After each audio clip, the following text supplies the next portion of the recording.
ಅಲ್ಲಿ ಒಂದು ಮರ ನೆಟ್ಟಲ್ಪಟ್ಟಿದೆ. 3 ವರ್ಷ ಆಯ್ತು, ಅದು ಫಲನೇ ಕೊಡಲಿಲ್ಲ. ಪ್ರಿಯ ದೇವ ಮಕ್ಕಳು, ಇಲ್ಲಿ ಬಂತಾ ಇದ್ದೀರಾ? 10 ವರ್ಷ, 5 ವರ್ಷ, 3 ವರ್ಷ, 2 ವರ್ಷ, 1 ವರ್ಷ, ನೀ ದೇವರಿಗೆ ಎಷ್ಟು ಫಲ ಕೊಟ್ಟಿದೀಯಾ?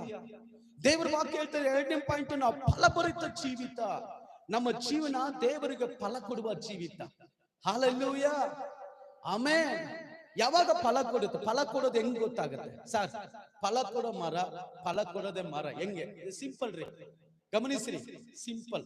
ನಿನ್ ಜೀವಿತದಲ್ಲಿ ಹೋರಾಟ ಜಾಸ್ತಿ ಇದ್ರೆ ಗಮನಿಸ್ಬೇಕು. ನಿನ್ ಜೀವಿತದಲ್ಲಿ ತುಂಬಾ ಹೋರಾಟ, ತುಂಬಾ ಅವಮಾನ, ಬದುಕೋದಕ್ಕಿಂತ ಸತ್ರ ಚೆನ್ನಾಗಿರ್ತದ ಅನ್ಕೊಂಡಿದ್ಯಲ್ಲ, ನೀನ್ ಸತ್ವಾಗ ಫಲ ಕೊಡೋ ಜೀವಿತ. ಹಲ್ಲೆಲೂಯಾ. ಕೆಲವರು ಇದ್ದಾರೆ, ಅವರ ಪಾಪದ ನಿಮಿತ್ತವಾಗಿ, ಅವ್ರ ತಪ್ಪು ಜೀವಿತ ಮೂಲಕವಾಗಿ ಪೆಟ್ಟು ತಿಂತಾ ಇರ್ತಾರೆ. ಅವ್ರ ಬಗ್ಗೆ ಹೇಳಪಟ್ಟಿಲ್ಲ, ದೇವರಿಗೆ ಫಲ ಕೊಡುವಂತ ಮರ ಬಗ್ಗೆ. ಆಮೇಲೆ ಓದಿರಿ, ಯಾರಾದ್ರೂ ಒಬ್ರು